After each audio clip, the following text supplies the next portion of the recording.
নমস্কার বন্ধুরা, স্বপ্নের দুনিয়াতে আপনাদের সবাইকে স্বাগত। আমি মৌসুমি। আজ আমি আপনাদের জন্য নিয়ে এসেছি পটলের এক দুর্দান্ত রেসিপি। অনুষ্ঠান বাড়ির স্বাদে এই রান্নাটি কিভাবে সহজে বাড়িতে বানাবেন সেটাই আজ আপনাদের সাথে শেয়ার করব। তো চলুন ভিডিওটা একটুও স্কিপ না করে দেখা যাক। আর আমার চ্যানেলে যারা নতুন ভিজিট করছো তারা অবশ্যই চ্যানেলটাকে সাবস্ক্রাইব করে পাশে থাকবে। নতুন পুরনো সকল বন্ধুদেরকে অনেক অনেক ভালোবাসা। তো এই সুন্দর রান্নাটা করার জন্য প্রথমেই আমি কয়েকটা পটল নিয়ে নিয়েছি। তো পটলগুলো ভালো করে একটু ছাল রেখে আমি ছুলে নিয়েছি। দেখো, পুরো পটলটা ছুলি নিয়ে একটু একটু করে জায়গা রেখে দিয়েছি। তারপর পটলগুলো ধুয়ে পরিষ্কার করে রেখে দিয়েছি, দেখে নাও। আর একটু হালকা করে সাইড থেকে কেটে নেবে যাতে তেল মশলা পটলের মধ্যে ঢুকে যায়। তো দেখে নাও আমার পটলগুলো ছোলা রেডি। এবার আমি কড়াইয়ে তেল দিয়ে দিয়েছি।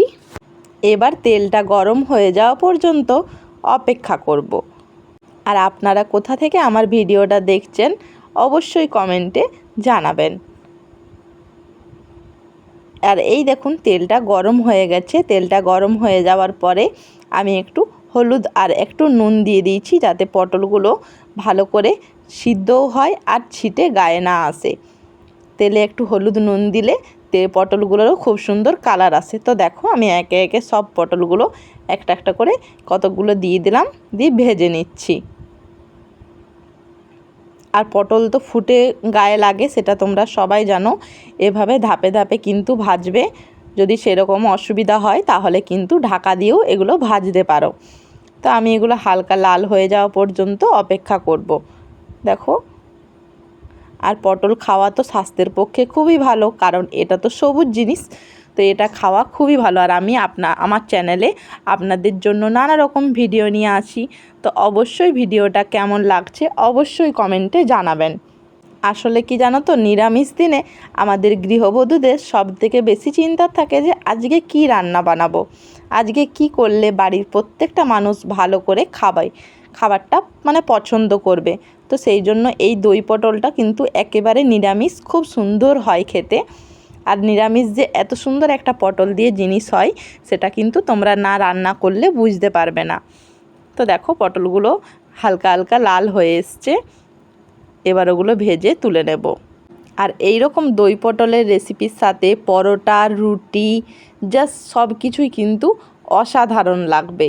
এমনকি পোলাও তোমরা খেতে পারো।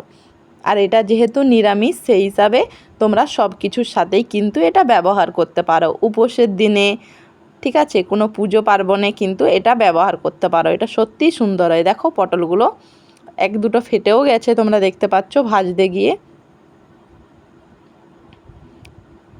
বাকিগুলো ভাজা হয়ে গেছে। আর একদিকে আমি টমেটো আর এইদিকে আদা পেস্ট করে নিয়েছি, কারণ নিরামিষ দিনে অত কিছু দেওয়া যায় না। আর টমেটো আদা তার বাটার মশলাটার সাথে আমি হলুদ গুঁড়ো দিয়ে দিলাম, জিরে গুঁড়ো দিয়ে দিলাম, আর একটু মেথি গুঁড়ো। তো সব কিছু পেস্ট একসাথে তোমরা এগুলো আলাদাও করতে পারো। তো আমি দেখলাম মশলাটা বেটে রাখা আছে, তার সাথে সবগুলো দিয়ে রেডি একবারে রেখে দিচ্ছি। আর এই পরিমাণ মতো নুন দিয়ে দিচ্ছি, কারণ পেস্টটা যদি আগে বানানো থাকে তাহলে কিন্তু রান্নাটা করতে আরও সুবিধা হয়। দেখো সব কিছু মশলা আমি একসাথে করে নিলাম।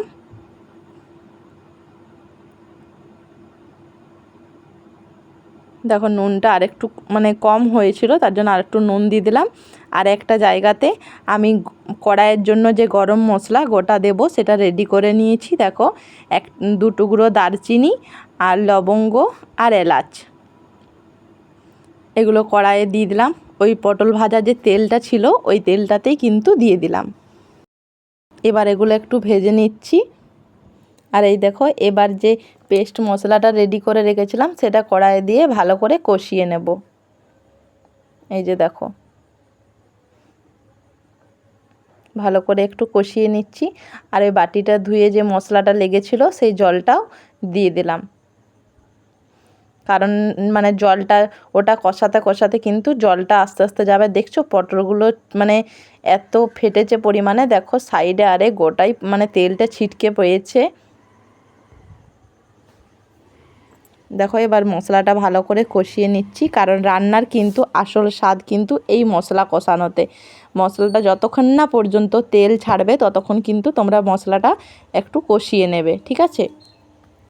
দেখো মশলাটা কষিয়ে নিচ্ছি, আর সাইড থেকে যতক্ষণ না তেল ছাড়বে ততক্ষণ কিন্তু আমি মশলাটা কষাচ্ছি। আর প্লিজ বন্ধুরা, কথার মাঝে যদি কোনো ভুল হয়ে যায় বন্ধু মনে করে অবশ্যই ক্ষমা করে দিও। এই দেখো মশলাটা দেখো সাইড থেকে হালকা হালকা তেলও দেখো ছেড়ে দিয়েছে। আর সত্যি কথা বলতে কি জানো তো বন্ধুরা, সেদিন পটল ভাজতে যেই কিন্তু আমার হাতে ছিটকে লেগেছিল তেল, ওই জন্য আর কড়াইয়ের ওই যে তাপটা, মশলা ভাজার যে তাপটা হাতে কিন্তু লাগছে বারবারই, তো সেই জন্য একবার করে খুন্তিটা ছেড়ে দিচ্ছিলাম।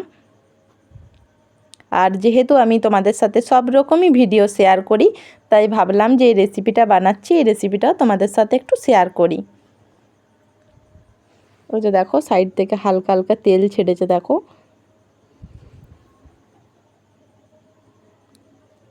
আর আমার ভিডিওগুলো তোমাদের কেমন লাগে অবশ্যই কমেন্টে জানিও। আরও কী ধরনের ভিডিও তোমরা দেখতে চাও। আর সত্যি বন্ধুরা, নিরামিষ এই রেসিপিটা যে এত সুন্দর হয়, বাড়ির লোক সবাই কিন্তু আঙুল চেটে পুটে খাবে। তো তোমরাও বাড়িতে অবশ্যই রেসিপিটা ট্রাই করো। দেখো আমি যতক্ষণ না তেল ভালো করে ছাড়ছে আমি ততক্ষণ কিন্তু মশলাটা কষিয়ে যাচ্ছি। আর নিরামিষ মানে এত সুন্দর যে একটা রেসিপি থাকে, যারা পটল খায় না তারাও কিন্তু এইভাবে বানালে কিন্তু পটলগুলো খেয়ে নেবে। আর দেখো এবার পটলগুলো ভেজে রেখেছিলাম, সেই পটলগুলো দিয়ে দিলাম। এবার পটলগুলো দিয়ে আমি ভালো করে কষিয়ে নেব, যাতে পটলের মধ্যে এই মশলা কষানোটা মানে মশলাটা ঢুকতে পারে। তো দেখো ভালো করে কষিয়ে নিচ্ছি। আর অনেকেই দেখবে পটল দেখলে কিন্তু নাক ছিটকোই, কিন্তু এইভাবে নতুন নতুন রান্না করে পটলগুলোকে মানে বানাবে, দেখবে খুব সুন্দর, সবাই খাবে আর সবাই বাড়িতে পছন্দও করবে।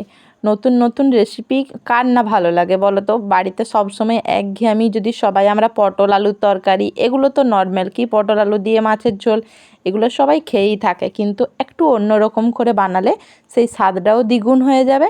আর যে ওর যে পুষ্টিটা সেটাও কিন্তু সবাই বাড়ির সবাই মানে পাবে, ঠিক আছে। অনেকেই তো সবজি পছন্দ করে না, বিশেষ করে বাড়ির বাচ্চা কাচ্চারা অনেকেই পছন্দ করে না। দেখো আমি মশলাটা কষিয়ে নিচ্ছি পটল সাথে দিয়ে ভালো করে। এবার উপর থেকে একটু দইটা দিয়ে দিলাম, টক দই দেবে, এটা ছিল আমুলের দই। তো তোমাদের বাড়িতে যদি এমনি দই আছে সেই দই দেবে, মিষ্টি দইয়ের থেকেও কিন্তু এই টক দইটা দিলে খুব ভালো হয়। দেখো এক হাতে যেহেতু ফোনটা আমি ধরে আছি সেই জন্য, আর আমার তো স্ট্যান্ড নেই, সেই জন্য এক হাতে মানে ধরে আছি ক্যামেরাটা, আর এক হাতে রান্না করছি। বুঝতেই পারছো, ফোন যদি মানে কড়াইয়ে পড়ে যায় না তাহলে ফোন পটল হয়ে যাবে। দেখো এবার ভালো করে কষিয়ে নিচ্ছি। তো এবার দইটা দিয়ে একটু একটু করে কষিয়ে নিচ্ছি। আর এই কষানো পর্যন্ত কেন জানো তো ভালো করে কষাতে হয়, পটলের সাথে যাতে মানে দই সব কিছুই মশলা যাতে ভিতরে ঢুকতে পারে, সেই জন্য। দেখো সাইড থেকে কি সুন্দর তেল ছাড়ছে, আর কালারটা দেখো জাস্ট অসাধারণ। এভাবে তোমরাও বাড়িতে ট্রাই করবে। দেখো জল দিয়ে দিলাম, যে বাটিটাতে মশলা রেখেছিলাম ওই বাটিতেই জল দিয়ে দিলাম, এক বাটির মতো। আর এটা তো বেশি মানে ঝোল হবে না।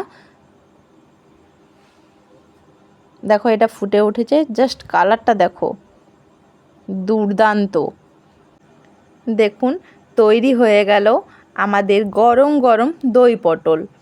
উপর থেকে একটু গরম মশলা আর ঘি ছড়িয়ে নামিয়ে নিতে হবে। আর যারা ঘি খেতে পছন্দ করে না তাদেরকে দেবার দরকার নেই, কিন্তু যারা পছন্দ করে তারা একটু উপর থেকে দিয়ে দেবে। অ্যাভয়েডও করতে পারো ঘিটা। ভাত, পোলাও বা পরোটার সাথে এটা জাস্ট জমে যাবে। দেখো এটা একটু ফুটে যাচ্ছে, আর গ্রেভিটা যাতে থাকে সেই জন্য। তো রেসিপিটা কেমন লাগলো অবশ্যই কমেন্ট করে জানাবেন। যেহেতু আমার এই চ্যানেল, আমি আপনাদের জন্য সব রকমের সুন্দর সুন্দর ভিডিও নিয়ে আসি, রান্না থেকে শুরু করে লাইফস্টাইল বা গল্প। তাই আগামী দিনে আরও নানা রকমের ভিডিও দেখতে এখনই চ্যানেলটা সাবস্ক্রাইব করে রাখুন। সবাই ভালো থাকবেন, সুস্থ থাকবেন, আর আমার ভিডিও দেখতে থাকবেন। দেখুন রেসিপিটা কেমন হয়েছে। এটা ঠান্ডা হয়ে গেলে কিন্তু জাস্ট অসাধারণ লাগবে কালারটা। তো নতুন পুরনো সকল বন্ধুদের জন্য রইল অসংখ্য ধন্যবাদ আর ভালোবাসা। এভাবেই তোমরা আমার পাশে থেকো। আশা করছি আগামী দিনগুলোতেই তোমরা আমার পাশে থাকবে। তো সবাই ভালো থেকো, সুস্থ থেকো। শুভরাত্রি। টাটা।